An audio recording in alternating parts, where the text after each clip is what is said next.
Let's continue with our example about the president being in Washington, D.C. and the White House. So let's say P, the first sentence is, first proposition, the president is in the White House. Q, the president's in Washington, D.C. So we're worried about if P, then Q, our conditional statement, which is if the president is in the White House, then the president is in Washington, D.C. Okay, and notice something.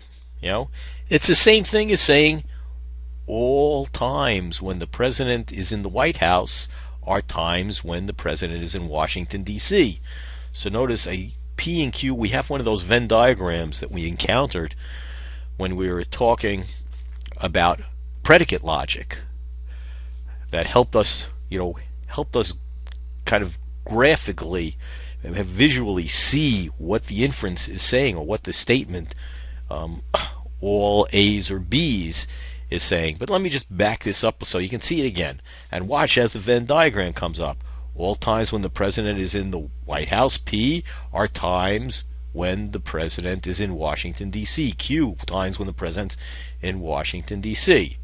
So now ask yourself, where in the world is the president? Does it give us an answer to the question, where is the president? Where in the world is the president? Well, let's think about it. If the president's in the White House, let's say there's the White House. You got a little map to turn the Venn diagram into a White House. Washington, D.C. is a bigger place than the White House, right? It's not drawn to scale. The White House would be a little dot in comparison to Washington, D.C. And now the question is, where's the president? Well, from the fact that if he's in the White House, then he's in Washington, D.C., do we know anything? Do we know that he's in the White House? No, we just know if he's in the White House, he's in Washington, D.C. Do we know he's in Washington, D.C.? No. Do we know he's outside of Washington, D.C.? No. It just tells us one little fact, that if he happens to be in the White House, right over here, if he happens to be in this circle, then he's in that circle. Or if it happens to be true that he's there, it's true that he's in Washington, D.C.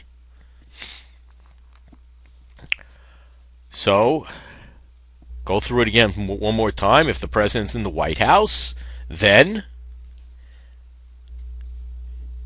he must be in that bigger circle. It must be true that he's in Washington, D.C. as well.